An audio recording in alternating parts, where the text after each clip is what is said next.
Salut, bonsoir à tous, bonsoir à toutes.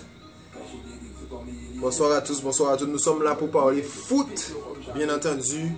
Nous sommes dans Parlons Foot. Ce soir, nous allons parler de la rencontre Bordeaux-OM. D'accord? La rencontre Bordeaux-OM qui est en train de se dérouler là. D'accord? Pour l'instant, nous sommes à 2-1. Pour l'instant, nous sommes à 2-1. Je ne m'inquiète pas. Je ne m'inquiète pas. C'est un OM conquérant qui me plaît beaucoup. C'est pas comme les années précédentes, les saisons précédentes. Franchement, on est en train de retrouver un OM de l'époque Bielsa. Un OM de l'époque d'avant aussi. D'accord? L'époque d'avant où on a fait champion de Ligue 1. D'accord? Et oui, hein, je pense que cette décennie va apporter du changement et va apporter beaucoup d'énergie à l'OM. Puisque cette équipe a besoin d'énergie constamment. Historiquement, elle fait partie des leaders de la Ligue 1 avec Bordeaux. Contre de Portugais, d'accord, de Portugais au contrôle, puisque les deux entraîneurs sont des Portugais, des techniciens. C'est un jeu de technique. C'est un combat technique sur le terrain. C'est une vraie confrontation. D'accord? On a pu voir un Sanson en leader. Sanson est Dalida. Oui. C'est le leader de cette équipe. On le ressent sur le terrain. On le voit dans ses mouvements. On le voit dans sa présence. On le voit dans ses courses. On le voit dans la façon dont il joue le ballon. Il est très important pour cette équipe. D'accord? On notera aussi une superbe énergie. D'accord? On notera une superbe énergie au niveau du collectif. D'accord? Au niveau du collectif marseillais, je pense que l'entraîneur André Villas-Boas en est pour quelque chose. Cet entraîneur a transformé une équipe qui était en peine, une équipe qui avait souffert d'une période assez compliquée, assez difficile. Elle avait su reprendre du poil de la bête, d'accord, avec l'ancien entraîneur Rudy Garcia. Par contre, elle avait perdu beaucoup d'énergie puisque elle avait dû faire une saison en Ligue 1 plus une saison en Ligue Europa, ce qui lui a apporté beaucoup d'expérience. Hein. Par contre, elle a laissé des plumes, d'accord? Et là, de voir la façon dont cette équipe joue, la façon dont le jeu se déroule, la façon dont le ballon est joué, la façon dont tout le monde s'investit, c'est incroyable. On notera la présence d'Amavi, d'accord, un joueur souvent décrié, mais qui est là, il est présent. Il ajuste ses passes. Il s'efforce d'être en avance sur le ballon, d'accord, sur le joueur. Il fait des bons marquages, il est là. Et puis, dans le couloir, il va vite. Il essaie toujours de placer un ballon sur une tête ou sur le pied d'un joueur dans l'axe, d'accord, en attaque. On a aussi un super sub. Ce qu'on appelle un super sub, c'est un joueur qui, quand il rentre, ben voilà, comme on peut le voir là, la vérité. La vérité à l'instant T, à l'instant même.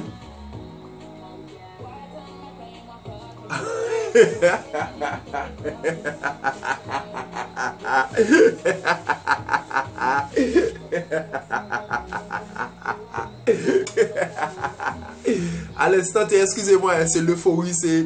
J'ai dû m'efforcer de faire la vidéo pendant le match, d'accord? Donc le match, il y a un moment que je ne le suis plus.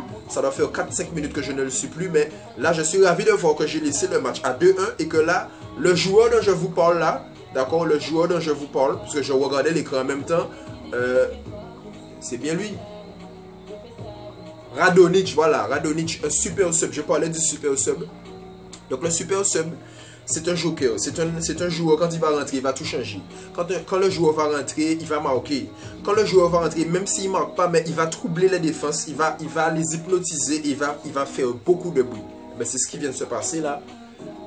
Devant les Miss. Et oui, non, mais c'est un très grand moment pour l'OM.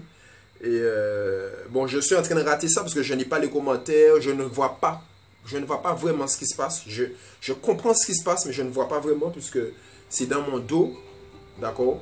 Mais je comprends ce qui se passe. Là, il reste quelques minutes. Il reste quelques minutes là dans les arrêts de jeu. Je ne vois pas ce qui se passe. Je comprends ce qui se passe. Puisque voilà, tout se passe derrière mon dos.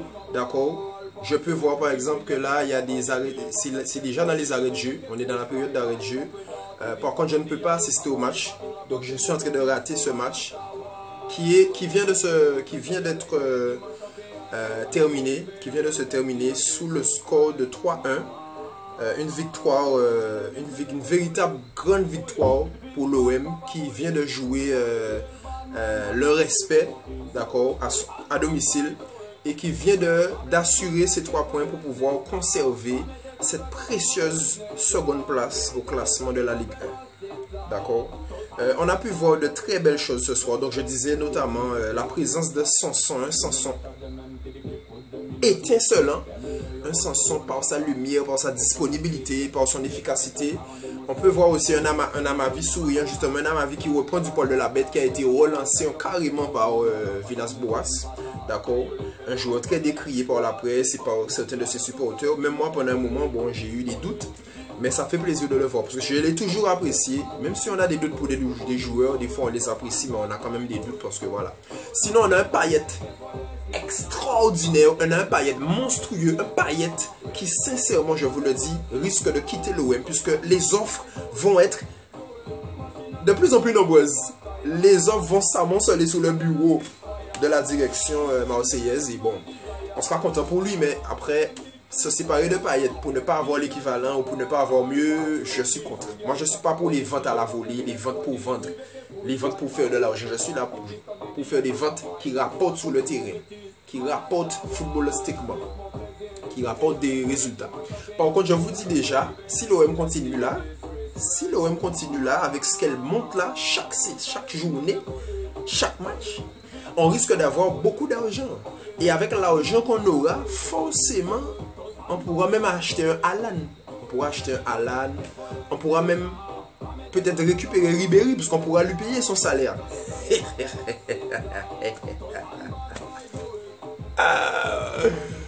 Oh, je te jure. En tout cas, merci. Merci pour votre présence. Encore une fois, vous êtes très sympathique à me regarder, même si je suis pas accessible par votre cerveau, puisque normalement, il doit me refuser. Je dis pas que je suis laid, hein, mais voilà quoi. Bon, alors en tout cas, merci. Merci de m'accepter non rasé et tout, n'importe comment. Et puis, on se dit à très bientôt pour un autre rendez-vous, un autre épisode de Parlons foot. Parlons bien.